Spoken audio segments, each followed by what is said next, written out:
आइए साथियों, आप सभी का जेके कंपटीशन सेंटर में हार्दिक स्वागत है।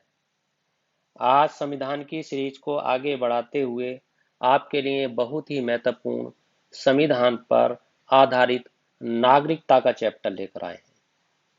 क्योंकि बहुत ही छात्रों के फोन आ रहे हैं, बहुत छात्र मैसेज कर रहे हैं, बहुत ही छात्र बात कर रहे हैं कि सर संविधान की सीरीज को आगे बढ़ाइए, उससे बहुत ही प्रश्न आते हैं, इसको क्लियर कराइएगा।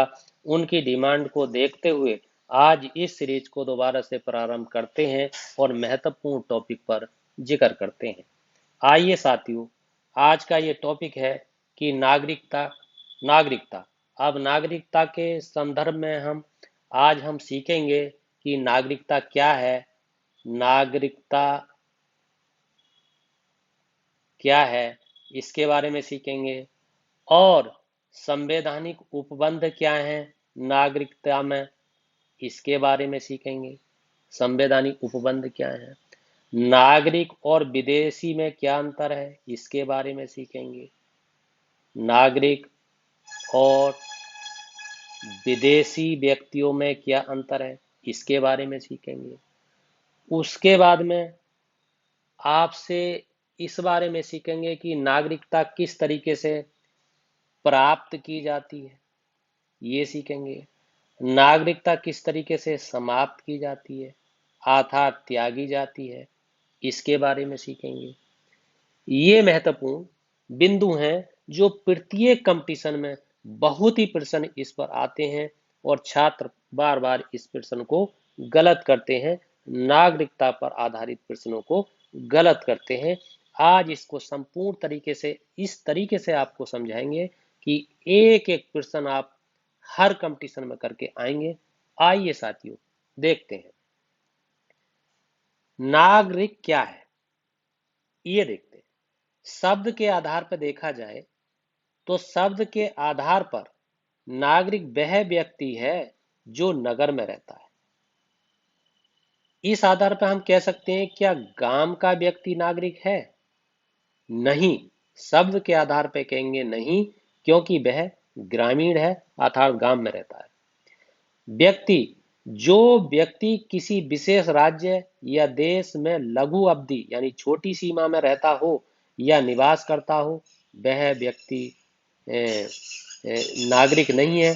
जबकि नागरिक किसी क्षेत्र में, किसी विदेश देश में, किसी भी राज्य में दीर्घ काल में तक रहता है, वह व्यक्ति नागरिक है। ये आपको समझना है। आइए आगे देखते हैं। अब नागरिकता का अर्थ क्या है? नागरिकता के अर्थ के आधार पर हम कहेंगे नागरिक वह व्यक्ति है जो अपने राज्य के प्रति निष्ठा भाव रखता हो तथा राज्य उसे कुछ ऐसे अधिकार एवं कर्तव्य देता हो जिससे उसका सर्वांगीण विकास होता हो। सर्वांगीण विकास का मतलब क्या होता है कि सारे कल्याणकारी विकास, सारे सामाजिक विकास, आर्थिक, राजनीतिक, सामाजिक विकास उसके होते हैं और साथ ही उसका पर्यावरण का विकास भी होता हो। ये नागरिकता का अर्थ है। अब नागरिक क्या? नागरिक राज्य के प्रति जो निष्ठा भाव रखेगा, उसे राज्य अधिकार देगा, कर्तव्य देगा और व्यक्ति का सर्वांगीण विकास होगा जिसमें पर्यावरण भी शामिल है। ये आपको ध्यान रखना है। आइए आगे देखते हैं। आगे है संवैधानिक उपबंध। संवैधानिक उपबंध का मतलब है कि संवैधानिक जो उपबंध है, संवैधानिक जो धाराएं हैं, संवैधानिक जो नियम कानून है, वो संविधान के किस भाग में दिए गए हैं। संविधान के भाग 2 में अनुच्छेद 5 से 11 तक नागरिकता का वर्णन है, नागरिकता का उल्लेख है, संवैधानिक प्रावधानों का उल्लेख है। और इसमें क्या है, इसमें एकल नागरिकता का उल्लेख है। एकल नागरिकता, एकल नागरिकता का उल्लेख है, जबकि अमेरिका में दोहरी नागरिकता का उल्लेख है। अब ये एकल नागरिकता क्या है? एकल नागरिकता का मतलब होता है जिस व्यक्ति को एक ही नागरिकता उपलब्ध हो, एक ही नागरिकता। अर्थात हमारे देश में राज्य भी हैं और हमारा एक देश भारत भी है जिसे संघ कहा गया है। हमारा देश का व्यक्ति अमेरिका में भी जाएगा तो वो उत्तर प्रदेश का व्यक्ति है तो उत्तर प्रदेश का ना कहला करके वो भारतीय नागरिक होगा, ना कि उत्तर प्रदेश का नागरिक। उसे उत्तर प्रदेश राज्य की नागरिकता नहीं मिली है, उसे भारत की नागरिकता है। इस आधार पर अमेरिका में राज्य की भी नागरिकता है और देश की भी नागरिकता है।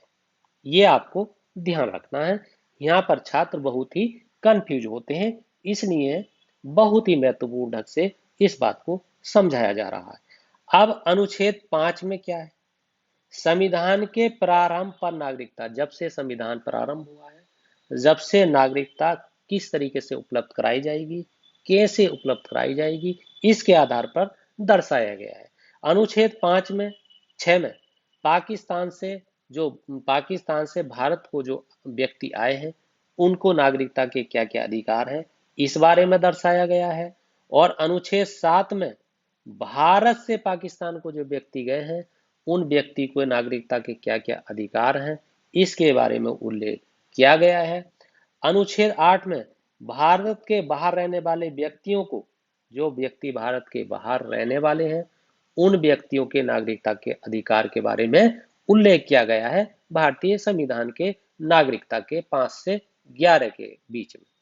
अब है 9 में विदेश की नागरिकता स्वेच्छा से अर्जित करने पर भारतीय नागरिकता समाप्त कर दी जाएगी। इसके बारे में उल्लेख जो है वो आपका अनुच्छेद 9 में है। वैसे 10 में भी है।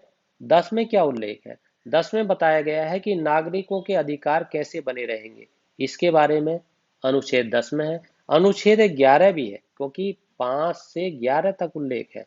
तो उसमें दिखाया गया है कि संसद द्वारा जो नागरिकता के अधिकार हैं विधि द्वारा कैसे नियमित किए जाएंगे, विनियमित किए जाएंगे, लागू किए जाएंगे, इसके बारे में दर्शाया गया है। आइए आगे देखते हैं। अब आगे ये प्रश्न उठता है कि नागरिक और विदेशी नारियों को जो प्राप्त अधिकार हैं उनमें अंतर क्या है? क्या अंतर है?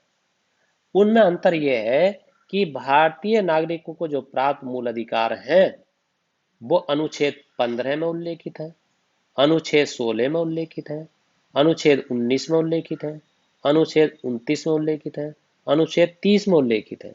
ये भारतीय नागरिकों के अधिकार उल्लेखित है। जैसे अनुच्छेद 15 में क्या है? धर्म धर्म वंश जाति लिंग और जन्म के आधार पर भेदभाव कोई भी व्यक्ति किसी की भी आधार पर नहीं कर सकता। अनुच्छेद 16 में है लोक नियोजन में अवसर की समानता। लोक नियोजन क्या है? जो नौकरियां हैं, जो रोजगार के अवसर हैं उनको प्राप्त करने में अवसर की समानता होगी। भारतीय नागरिकों को राज्य उनके साथ किसी भी प्रकार का भेदभाव नहीं करेगा। ये उल्लेखित है आपके अनुच्छेद 16 में। और अनुच्छेद 19 में क्या है? वाक स्वतंत्रता। प्रत्येक भारतीय नागरिक को बोलने का अधिकार होगा, अपनी बात रखने का अधिकार होगा, अपनी अभिव्यक्ति दर्शाने का अधिकार होगा, अपने अधिकारों को प्राप्त करने के लिए बोलने का अधिकार होगा। ये अनुच्छेद 19 में दर्शाया गया है।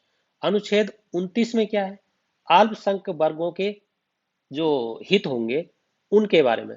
अब वो हित जो होंगे वो केवल अल्पसंख्यक वर्ग के बारे में दर्शाया गया है। अनुच्छेद 30 में शिक्षण संस्थान की स्थापना और प्रशासन के संदर्भ में दर्शाया गया है। और जो शिक्षण संस्थान होंगे, जो उनका प्रशासन होगा वो अल्पसंख्यक वर्ग के आधार पर उन्हें दर्शाया जाएगा। ये इसमें दिखाया गया। अब ये नागरिकों को हैं, भारतीय नागरिकों को, विदेशी नागरिकों को कौन कौन से अधिकार प्राप्त हैं इस बारे में कई बार प्रश्न आता है कि निम्नलिखित में से कौन से अधिकार विदेशियों को भी प्राप्त हैं या निम्नलिखित में से कौन से अधिकार, कौन से मूल अधिकार केवल भारतीय नागरिकों को प्राप्त है।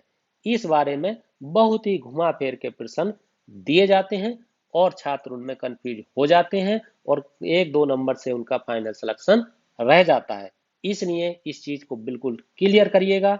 अनुच्छेद 14 जो है वो विदेशियों को भी प्राप्त है। क्या है? विधि के समक्ष समता। विधि के समक्ष समता का मतलब है कि विधि के समान सभी, विधि के नजरों में सभी समान है। कोई भी व्यक्ति कोई भी नागरिक असमान नहीं है। अनुच्छेद 21 दैहिक एवं प्राण की स्वतंत्रता है। इसका मतलब ये है कि प्रत्येक व्यक्ति को अपने प्राण और शरीर की रक्षा करने का, स्वतंत्र करने का पूरा अधिकार है। ये उसका अपना मौलिक अधिकार है। ये भी विदेशियों को प्राप्त है। अनुच्छेद 21A के अंतर्गत आता है शिक्षा का अधिकार, जो 6 से 14 वर्ष तक का है। प्राथमिक शिक्षा का अधिकार जिसे कहेंगे, ये विदेशियों को भी प्राप्त है, भारतीयों को भी प्राप्त है, विदेशियों को भी प्राप्त है। इसका मतलब ये हो रहा है, जो हम आपको पढ़ा रहे हैं विदेशियों को प्राप्त, ये विदेशियों को प्राप्त तो है ही, भारतीयों को भी प्राप्त है। ये आपको ध्यान रखना है। अनुच्छेद 23 बलात्श्रम पर निषेध। किसी भी विदेशी से हम जबरदस्ती से कोई श्रम नहीं करा सकते। ये जो विदेशियों के साथ भी ये मूल अधिकार प्राप्त है। अगला है अनुच्छेद 24 कारखानों में बाल श्रम पर निषेध। 14 वर्ष तक के बच्चे हैं, उन्हें कारखानों में काम करने का अधिकार नहीं है। मौलिक अधिकार है, उस पर रिट दायर की जा सकती है। ये आपका अनुच्छेद 24 है। आइए आगे देखते हैं। भारतीय नागरिकता का ग्रहण, यह है भारतीय नागरिकता किस तरीके से प्राप्त की जाती है। इसका मतलब ये है, ये आपको देखना। तो ये 5 तरीके से होती है। जन्म से होती है, वंश से होती है, पंजीकरण से होती है और देशीकरण से होती है, आपका भूमि अधिग्रहण से होती है। ये आपको ध्यान देना है। अब जन्म से होती है, मगर कौन से जन्म से होती है? 26 जनवरी 1950 को कोई व्यक्ति या बाद में, किंतु 1 जुलाई 1987 से पहले जन्म लेने वाले व्यक्ति को भारतीय नागरिकता प्राप्त हो सकती है, उपलब्ध कराई जा सकती है। वंश से क्या है? 26 जनवरी 1950 से 10 दिसंबर 1992 के बीच जन्मे व्यक्ति के पिता या माता कोई भी एक भारतीय नागरिक हो तो उसे वंश के आधार पर भारतीय नागरिकता प्राप्त करने का संवैधानिक अधिकार है। पंजीकरण से, पंजीकरण का मतलब नागरिकता का आवेदन करने से पहले 7 वर्ष तक भारत में रहा हो, ये पंजीकरण के द्वारा नागरिकता प्राप्त की जा सकती है। देशीकरण क्या है? 8वीं अनुसूची में वर्णित किसी एक भाषा का अच्छा ज्ञान हो। क्या मतलब? 8वीं जो अनुसूची है उसमें 22 भाषाएं हैं। उन 22 भाषाओं में हिंदी भी है, उर्दू भी है, असमिया भी है और आपकी तेलुगु भी है, मलयालम भी है, कन्नड़ भी है। ये जो भाषाएं हैं, इस तरीके की जो 22 भाषाएं हैं, उनमें से किसी एक भाषा का ज्ञान होना अनिवार्य है। तो आपको देशीकरण के द्वारा, आप देश में रहते हैं, भारत के नागरिक हैं, भारत के पूर्ण नागरिक हैं, तो 22 भाषाओं में आपको कोई ना कोई एक भाषा आती होगी, इसलिए आपको भारतीय नागरिकता उपलब्ध कराई जाएगी। आइए अगला है भूमि अधिग्रहण।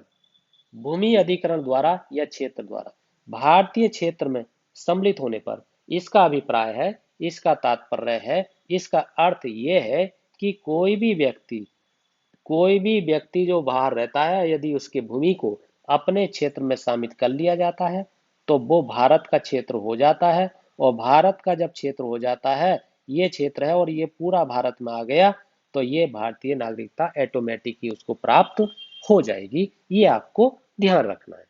आइए आगे देखते हैं। अब ये है ग्रहण तो की जाती है, मगर त्यागी कैसे जाती है?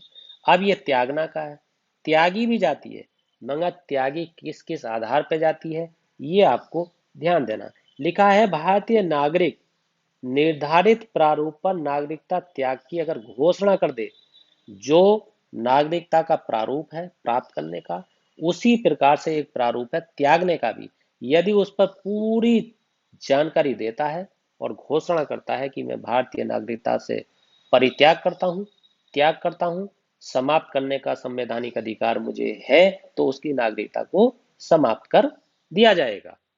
आगे है स्वेच्छा से किसी अन्य देश की नागरिकता ग्रहण करने पर। यदि किसी व्यक्ति ने स्वेच्छा से किसी अन्य देश की, चाहे वो अमेरिका हो, चाहे वो अफगानिस्तान हो, पाकिस्तान हो, न्यूजीलैंड हो, ऑस्ट्रेलिया हो या अन्य विश्व के कोई भी 193 देश हैं भारत जो संयुक्त राष्ट्र संघ के द्वारा मान्यता प्राप्त हैं, तो उनकी भारतीय नागरिकता को समाप्त कर दिया जाएगा यदि उन्होंने किसी अन्य देश की नागरिकता को ग्रहण कर लिया है। ये आपको ध्यान देना।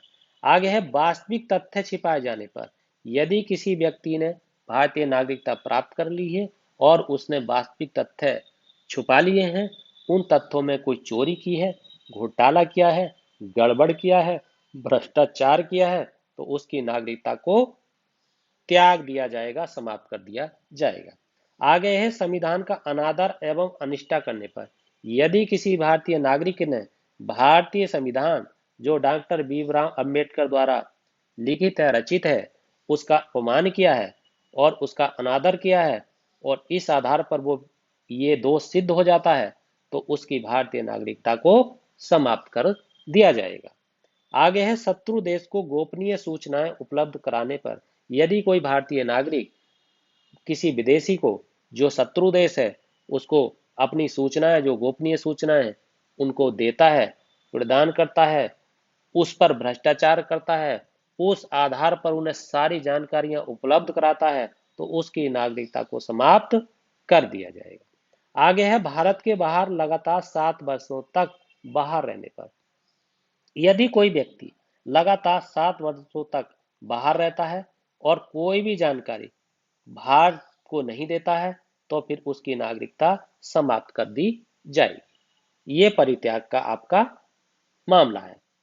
आइए साथियों, दोस्तों, मित्रों, बहनों, यदि आपको ये वीडियो पसंद आई है तो इस चैनल को आप सब्सक्राइब कीजिए, लाइक कीजिए, शेयर कीजिए, कमेंट कीजिए, फीडबैक जरूर दीजिए, ताकि मुझे आपको पढ़ाने में, आपको समझाने में, आपको अच्छी अच्छी ट्रिक और तरीके समझाने में मुझे सहयोग और आत्मबल मिले।